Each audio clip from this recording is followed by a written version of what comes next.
என் அன்பு பிள்ளைகளே, இயேசுவின் நாமத்தினாலே இந்த நாளிலே உங்களை வாழ்த்தி வரவேற்கிறேன்.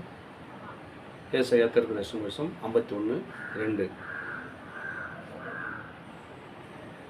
உங்கள் தகப்பனாகிய ஆபிரகாமையும் உங்களை பெற்ற சாராளையும் நோக்கி பாருங்கள்.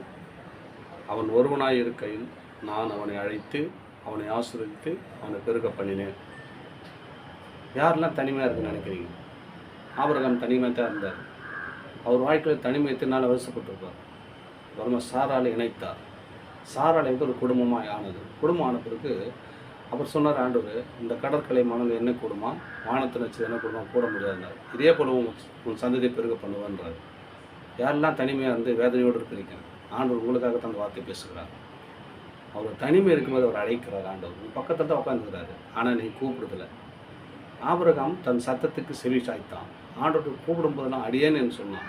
நீங்கள் ஆண்டவர் கூப்பிடும்போது சத்தத்தை கேட்காதபடிக்கு அமைதியாக உட்காந்துருக்காதீங்க. ஏசப்பா உங்களுக்கு உங்களை அழைக்கிறார். ஆண்டவர் உங்களுக்கு தான் அழைக்கிறார்.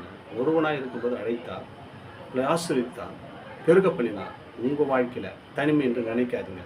உங்களோடு கூட இயேசு இருக்கிறார். ஒருவனாக இருக்கும்போது அழைத்து ஆசீர்வதித்து வலிக்கு பெருக உதவி செய்தவர். உங்கள் வாழ்க்கையில் அப்படிப்பட்ட தனிமைப்பட்ட வாழ்க்கை இருந்தால் இயேசு உன்னோடு இருக்கிறார், உங்களோடு இருக்கிறார் என்ற நினைவோடு நீங்கள் வாழுங்க.